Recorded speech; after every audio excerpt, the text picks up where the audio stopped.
During my early 20s, I worked as a meter reader in Iowa City, Iowa.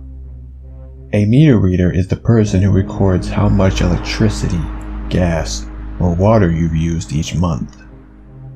If your meters are on the inside and you want an accurate bill, a meter reader must enter your home whether you're there to let them in or not. Just to clarify, we only entered homes if consent was given when the customer first signed up for service. Customers also provide us with keys if necessary. Entering a home when the owner isn't present is something that I never got used to. No matter how loudly I knocked, I never shook the uneasy feeling that I wasn't welcome. The inside of a home is the ultimate private space. A home's exterior is just the image of ourselves that we project to the rest of the world. But the further you venture inside, the closer you come to truly seeing what kind of person lives there. And if you want the raw, unfiltered truth, head for the basement. I hate basements. I've seen walls that look like giant, static-filled TV screens, until I realized it was roaches scurrying across a white background. Cobwebs so thick and dusty that it looked like the cotton candy machine exploded at the Spider County Fair. I've seen rats, snakes, feces, weapons, neglected children, abused pets, homeless squatters, massive hordes, bizarre sexual items, a makeshift meth lab, and even a coffin. There are rational explanations for all of these things. But there was one basement where what I found was beyond the grasp of logic, and that's what made it so terrifying. It was an old apartment house. From the outside, it looked like every other house on the block. I entered the back door and found myself at the top of a staircase. I ran my hand along the wall until it grazed a light switch. I flipped the switch, but no lights turned on. I wasn't carrying a flashlight. A typical route involved 5 or 6 hours of walking, so I carried as little as possible. Oftentimes I used a light from my handheld screen, but it only illuminated whatever was about a foot in front of it. So armed with the world's worst lantern, I made my way down into the darkness. Once at the bottom, I blindly shuffled across the room, one baby step at a time. With arms outstretched and head down, I eventually reached the far side of the basement. I shined the dim light from my handheld along the wall and discovered 2 doors. Each door led into its own small room. I chose the door on the right and found the meters in the far corner. As I entered the reads, I began hearing noises coming from the other room. Something was moving. There was whimpering that grew louder and longer. I listened. I eventually realized it was a dog. It sounded weak and distressed. I tried to open the door, but it was locked. At this point, the dog was scratching the other side of the door. I felt helpless. I reported it when I got back to the office, but I couldn't shake the thought of that dog. It stuck with me over the next month until it was time to return. So there I was, 1 month later, back within the basement. At least this time I knew where the meters were located. I shuffled back to the little room on the right, while keeping my ears open for any sounds coming from the other room. This time I heard nothing. I read the meters and started making my way back, but I couldn't shake the memory of that dog. Was it still trapped inside that room? My curiosity got the best of me. I stood outside the door for a few moments, listening. Still nothing. That's when I made a huge mistake. I tried to open the door. I had no more than jingled the knob when I first heard it. Blood-curdling screams, unlike anything I'd ever heard. Sounds that I didn't think a human was capable of producing. Short, piercing, high-pitched shrieks followed abruptly by a low, drawn-out, guttural moan that ultimately morphed into something that I can only describe as crying, but much louder. It was all over the place, like some sort of psychotic free-form jazz. I stumbled backwards, nearly losing my balance. I shouted something like, "Hello? Who's in there?" There was no response, just screams. "Are you okay? Do you need help?"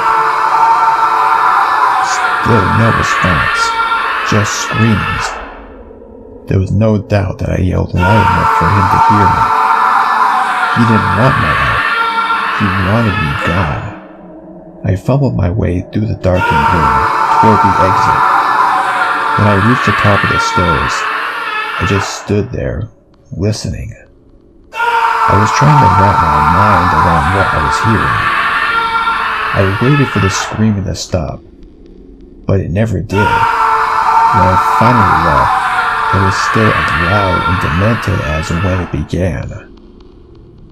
I felt relieved, but that quickly vanished when I realized I had to do it all over again next month. I reported what I heard, but nothing came of it. As my return drew near, a sense of dread grew inside of me. What kind of lunatic sits alone in total darkness and silence? My mind created endless explanations for what kind of hell lay beyond that door. By the time I returned, I'd built him up in my mind, so much that anyone other than the devil himself would have been a letdown. But there was no sign of him the next month, or even the next several months. I'd nearly given up on solving the mystery when a stroke of luck pulled me back in. One night, I went to a concert with my friend Laura. After the show, I gave her a ride home.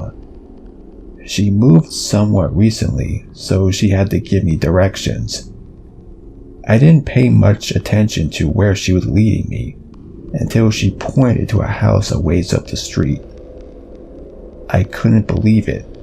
She had moved into the house with a mysterious room in the basement.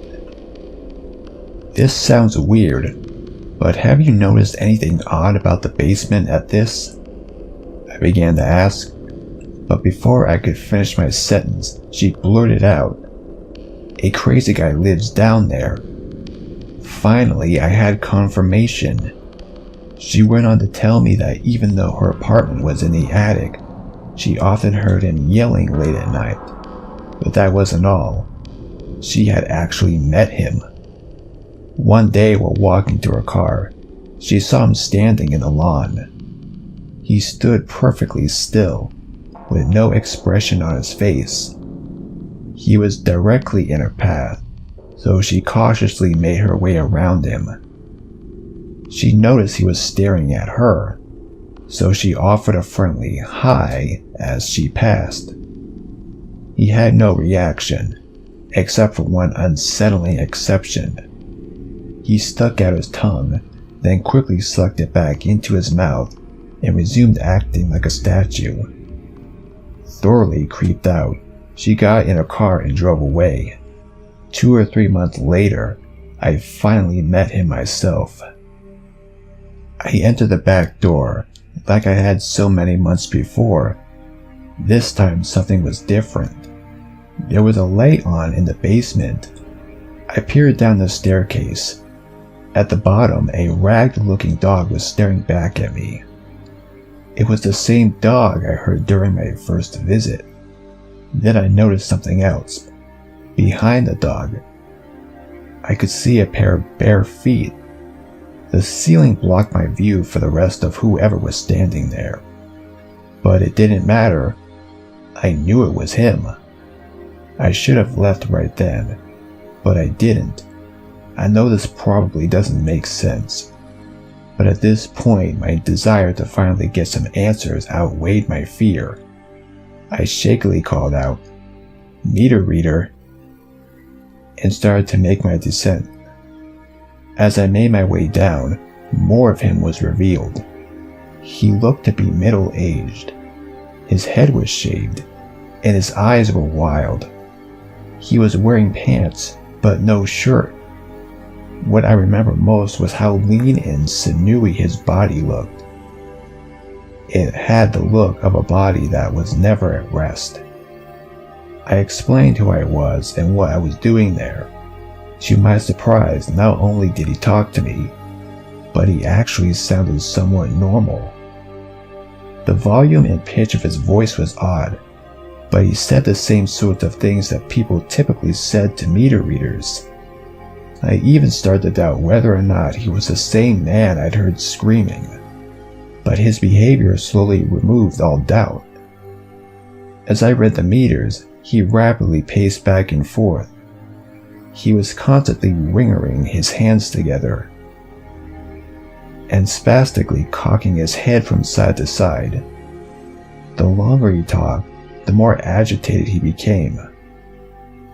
He began grimacing, and little verbal tics started popping up in his speech. Every so often, he blurted out loud, "Ah," in the middle of a sentence. He was trying to suppress these sounds, but he was losing the battle. I started to make my way to the exit. He followed. His verbal outbursts grew louder and more frequent. I was petrified.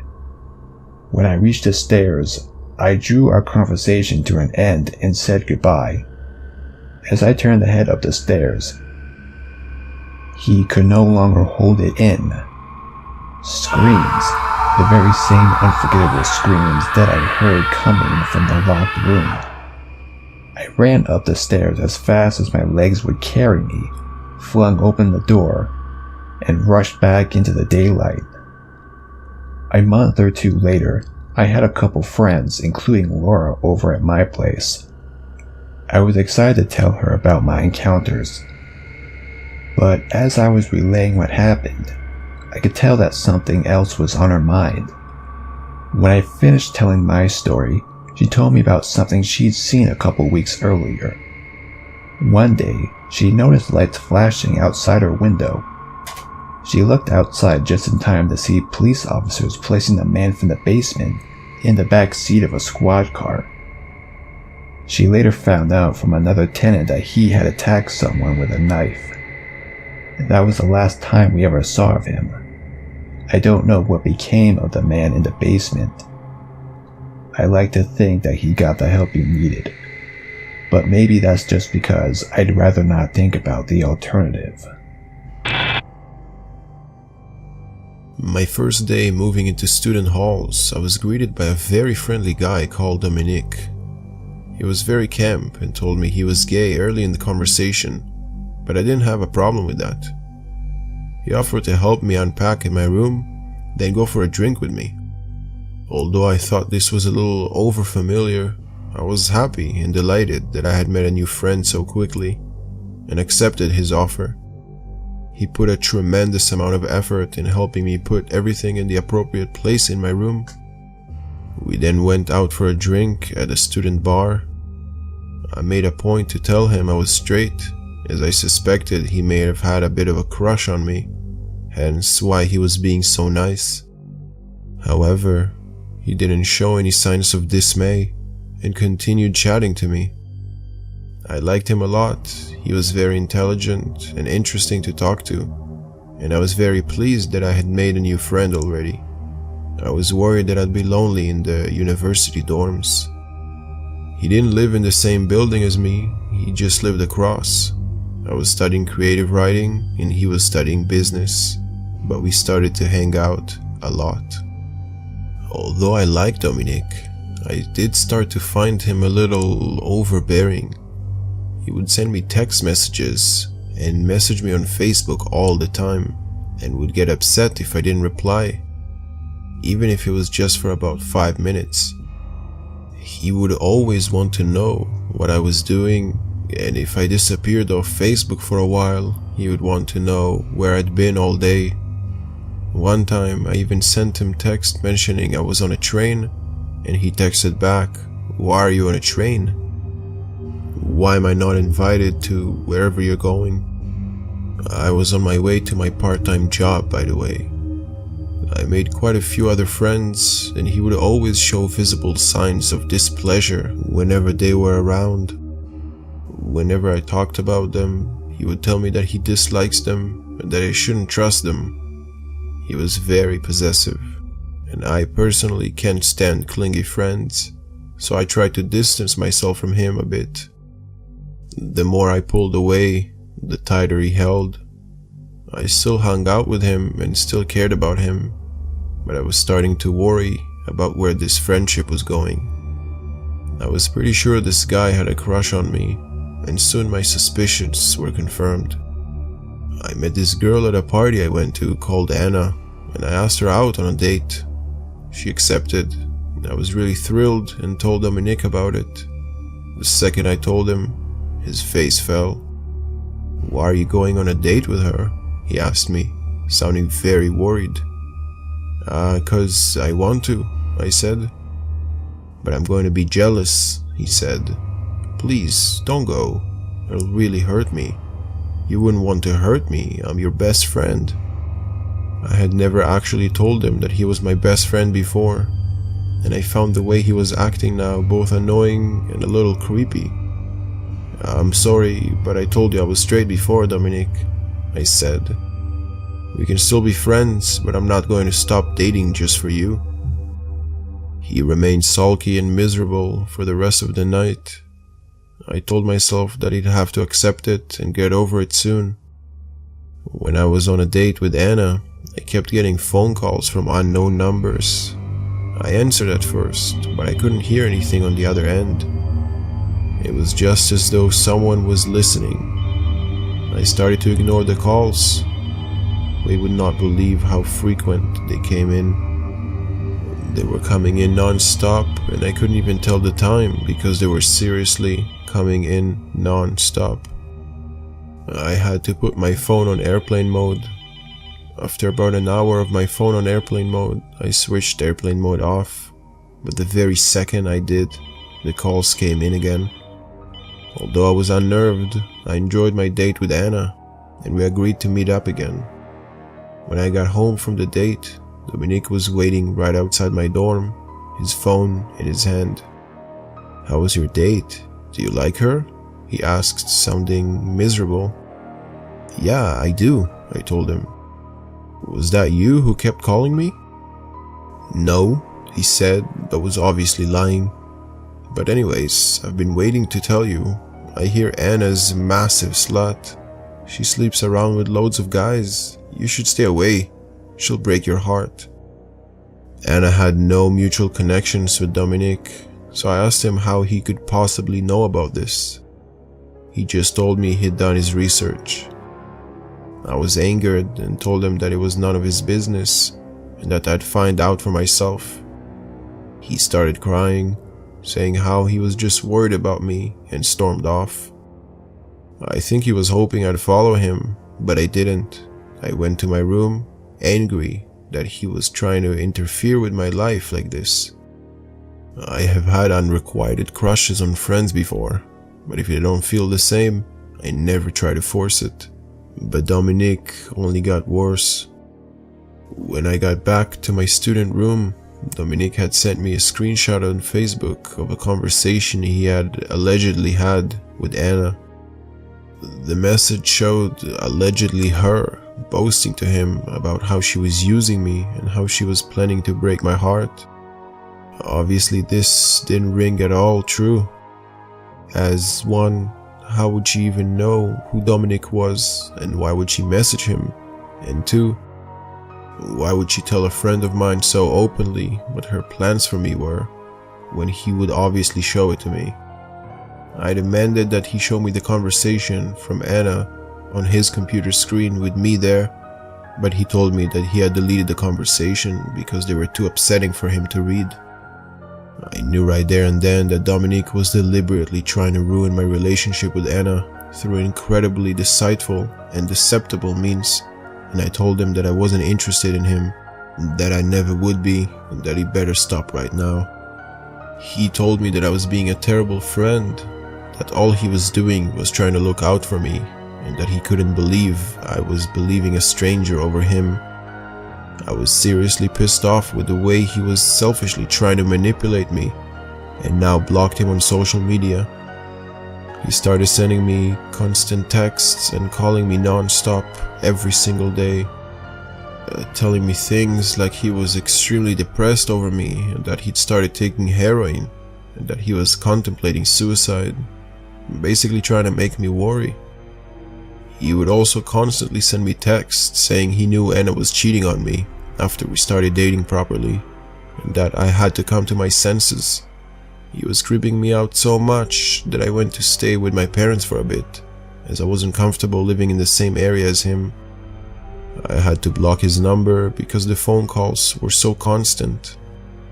People from my university dorm were sending me angry messages because Dominique had told them a really twisted version of what was going on, making them think that Anna was a dirty, STD-ridden whore who I had betrayed him for.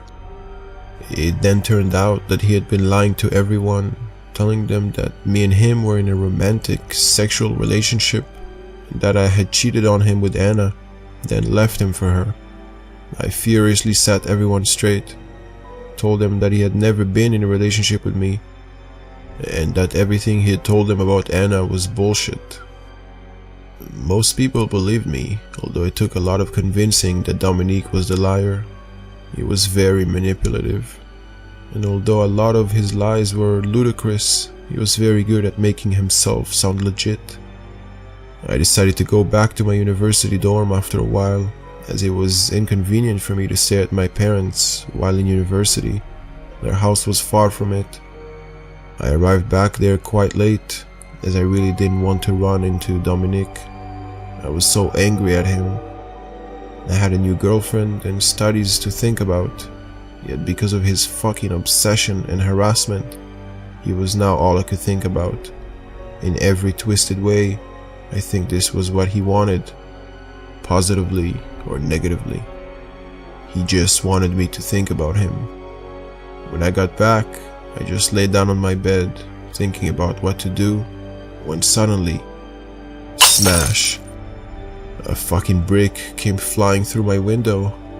I jumped a mile and rolled over to the side of my bed, hiding there for a moment, thinking it was burglars coming in or something, but nothing more happened. Once I got over the shock, I cautiously stepped over the broken glass and tried to look out the window when I got a phone call of a number I did not recognize. I answered it, and it was Dominique, and you will not believe what he said. "I just saw Anna throw a brick through your window and run," he shouted. "I told you she was bad news. You should have listened to me. I told you." You would not believe the rage I felt. I was so angry, I couldn't even speak at the moment. But then, I just exploded. I screamed at him that I knew that it was him, that I was calling the police right now. He tried to protest, but I immediately hung up and called the police right away. When they arrived, Dominique was not in his room, but when it was opened up, a large stash of illegal drugs were found there. The manager of my student hall assured me that he'd be getting kicked out for this, and the police said they would be getting in touch with him. After this, I never saw Dominique again. I had to change my phone number and never unblocked him on social media. A couple of times I was tempted to, out of sheer curiosity, but decided it wasn't worth it. I think he dropped out of university. I don't exactly know what happened to him. My relationship with Anna didn't last. She was never quite clear on why she ended it, but I actually suspect that Dominique's freakish behavior scared her off. Even though it wasn't my fault, oh well, life goes on, I guess.